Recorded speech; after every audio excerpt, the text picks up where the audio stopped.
E aí, pessoal, preparados para mais um mergulho profundo? Hoje a gente vai desvendar um livro que é um verdadeiro baú de histórias e reflexões. É isso aí, ó. Livro de olho no mundo, né? Exatamente.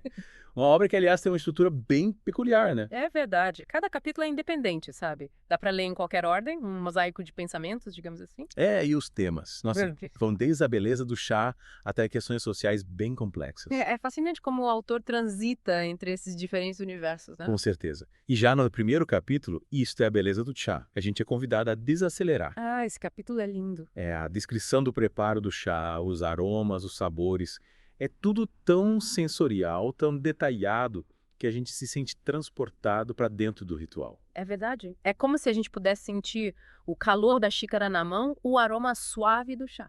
E essa experiência sensorial, de certa forma, prepara o terreno para as reflexões que vêm a seguir. Exatamente. O autor usa essa experiência do chá como um portal para suas memórias, para seus pensamentos. É como se ele estivesse costurando um elo entre o prazer do momento presente e a complexidade da vida. Faz muito sentido. E por falar em memórias, o autor nos leva para um momento especial da sua trajetória, né? A criação da HQ é o Mistério do Rio Dourado. Ah, sim. Que inclusive nasceu em um período bem difícil da vida dele, Guia Lopes da Laguna, Mato Grosso do Sul. E essa história da HQ, ó, além de mostrar a força da arte como ferramenta de superação, também nos faz pensar na importância de ter as pessoas certas ao nosso lado. É verdade. O autor enfatiza como a colaboração e o apoio foram essenciais para que a HQ se tornasse realidade. É como se a união de forças transformasse momentos desafiadores em oportunidades de criação e crescimento. É isso aí. E falando em desafios, o próximo capítulo nos coloca diante de um tema que sempre gera debate, né? As cotas universitárias. Nossa, esse capítulo é forte.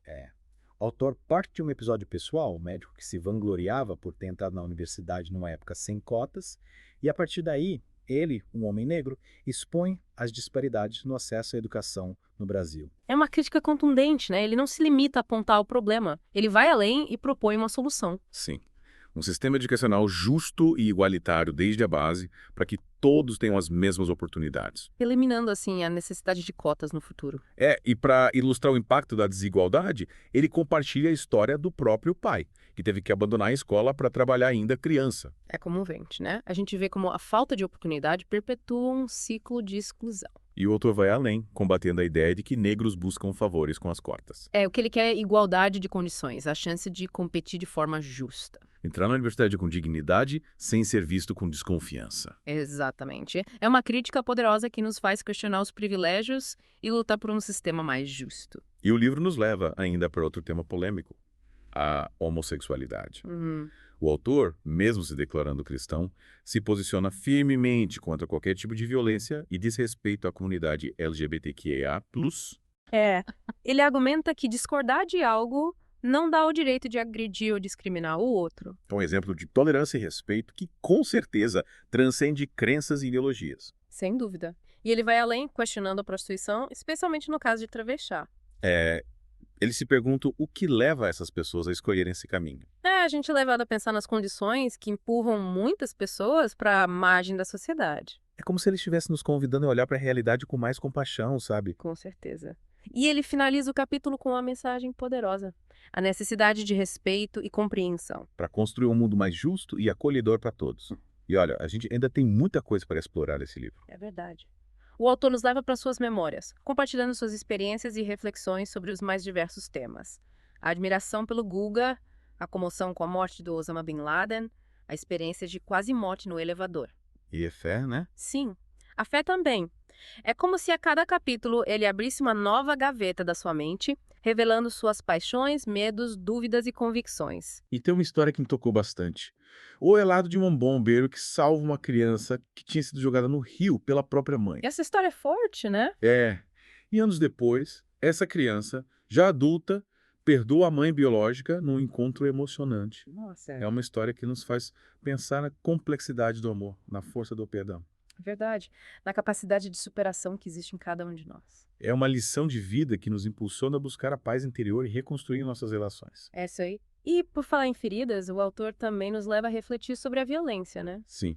E a banalização da morte, usando exemplos de chacinas e crimes que aconteceram na época em que ele escrevia o livro. É um grito de alerta para que a gente não se torne indiferente à dor do outro. É verdade. Em contraste com a violência, ele enaltece o poder da música como algo capaz de despertar o que há de melhor em nós. Sim. Ele cita grandes festivais, como o Rock in Rio, o Live Earth. E nos faz lembrar da capacidade da música de unir as pessoas em torno de causas importantes. Uma ode à arte como ferramenta de transformação social. Exatamente. E para finalizar essa primeira parte da nossa imersão, a gente vai adentrar o Senado, acompanhando as impressões do autor sobre o funcionamento da Casa Legislativa. Ah, interessante. Ele critica a falta de preparo de alguns senadores, a burocracia, mas, ao mesmo tempo, reconhece a importância do debate e do conhecimento para a construção de um país melhor. É um convite para que a gente acompanhe o trabalho dos nossos representantes, né? É que a gente se informe, questione, participe ativamente da construção do nosso futuro. E você, o que achou dessa primeira parte da nossa expedição? Qual história ou reflexão te impactou mais? O que te deixou instigado a querer saber mais? E aí, prontos para voltar para nossa imersão no livro de Olho no Mundo? Bora lá.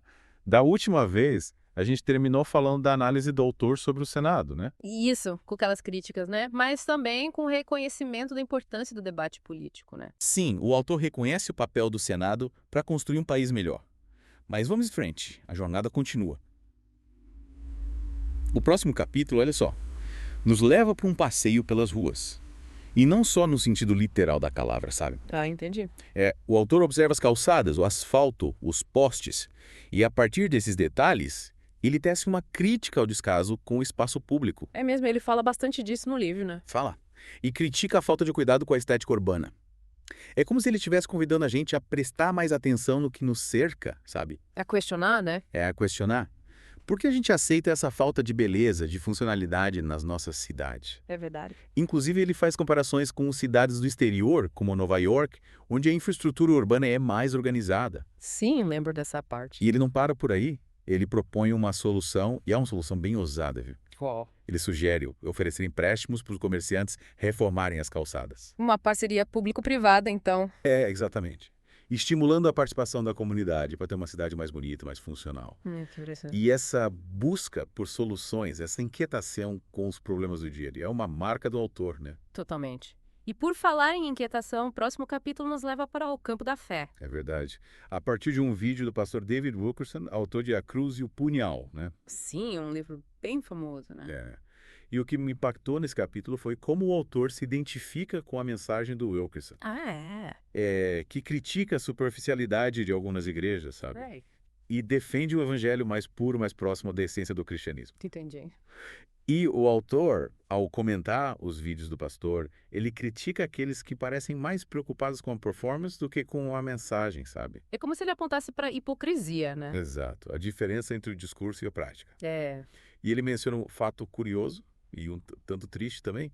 O Wilkerson morreu num acidente de carro pouco tempo depois de gravar aquele vídeo. Nossa, que coincidência. É a vida, né? Nos lembrando da fragilidade, da imprevisibilidade. Mas, em meio a essa fragilidade, o autor nos convida a buscar forças na esperança. É encontrar luz, né? Sim, é encontrar a luz mesmo nos momentos mais difíceis. Ele usa o exemplo de um atleta que sofreu um acidente grave. Sim. E mesmo com as dificuldades, encontrou forças para se superar, para se tornar campeão de canoagem. Uma história inspiradora, né? É uma história que mostra que a força de vontade, a fé, podem nos levar a superar qualquer obstáculo. E ele usa passagens bíblicas também, como a história da viúva de Sarepta, do leproso Naamã, para ilustrar como a fé e a esperança podem operar milagres. É verdade. É uma mensagem de otimismo, de resiliência.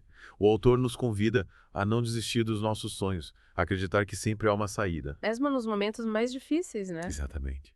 E por falar em sonhos, o próximo capítulo nos leva para o universo do amor, Olha só. com reflexões inspiradas no filme Uma História de Amor. Que legal. E o que me chamou a atenção foi como ele relaciona a famosa frase do filme: amar é nunca ter que pedir perdão, com a importância da autenticidade nos relacionamentos. Essa frase é bem marcante. É como se ele defendesse que ser verdadeiro com você mesmo e com o outro é a base para um relacionamento saudável, duradouro. Faz sentido. Ele também destaca a importância de aprender com o passado, né? Com os erros, acertos. Isso, É. para construir relações mais maduras, mais conscientes. Legal. E saindo um pouco do romantismo, o autor nos leva para uma análise, agora crítica, do filme Destinos Legados. E o que me intrigou foi como ele questiona a morte da personagem Elizabeth durante o parto. Ah, sim, lembro dessa parte. Ele argumenta que o autor do filme poderia ter explorado outras possibilidades, outros desfechos para a história. É como se ele estivesse incomodado com a simplificação da trama, né? Isso. A personagem é privada da chance de conhecer a mãe biológica, de construir um relacionamento com o pai do filho. E ele critica a escolha por um final trágico, como se o diretor estivesse evitando mostrar a realidade de famílias interraciais com diferenças de idade. Uma crítica à forma como o cinema, às vezes, se equiva da complexidade da vida real, né? Exatamente. Optando por soluções fáceis, estereotipadas. E olha, a gente ainda tem muito a explorar nesse livro. É verdade. Mas por enquanto, vamos fazer uma pausa para respirar, para digerir tudo o que vimos até aqui. Boa ideia. E você, o que achou da nossa jornada até agora? Qual história, qual reflexão te tocou mais? E aí, pessoal, de volta para a última parte da nossa imersão no livro De Olho no Mundo. Já exploramos tanta coisa, né? É verdade, uma viagem tanto. E para finalizar com chave de ouro, o autor nos leva para um lugar bem distante, o Irã. Ah, sim. Um país cheio de mistérios, né? E o autor tenta desvendar um pouco desses mistérios, sabe? Falar da cultura, dos costumes, da política, da religião. É um olhar de fora, claro, mas que nos ajuda a entender melhor esse país tão complexo. Uhum. E logo de cara a gente se depara com as diferenças culturais. A separação entre homens e mulheres em espaços públicos, por exemplo. E o uso do véu pelas mulheres, a forte influência da religião na vida cotidiana. É um choque cultural para nós ocidentais, né? Total. Mas é importante a gente tentar entender a lógica por trás desses costumes. Com certeza. E o autor também aborda temas polêmicos como a liberdade de expressão no Irã. Ele fala do controle do governo sobre a mídia, a censura. A realidade lá é bem diferente da nossa, né? Sem dúvida. E tem outro ponto que me fez pensar bastante, a questão geopolítica do Irã. O autor lembra que o Irã está cercado por inimigos, né? Depois do 11 de setembro, das invasões do Afeganistão e do Iraque.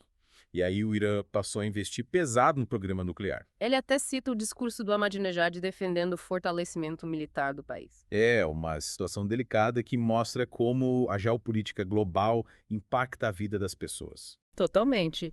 E, no fim das contas, esse capítulo sobre o Irã nos leva a refletir sobre a importância de conhecer outras culturas.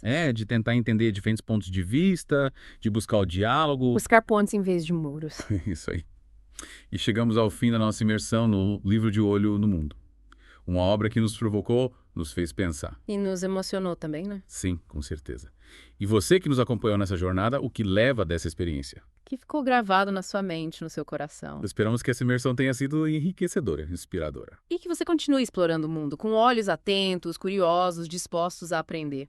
E a gente se encontra numa próxima, quem sabe. Para um novo mergulho, novas descobertas. Até mais!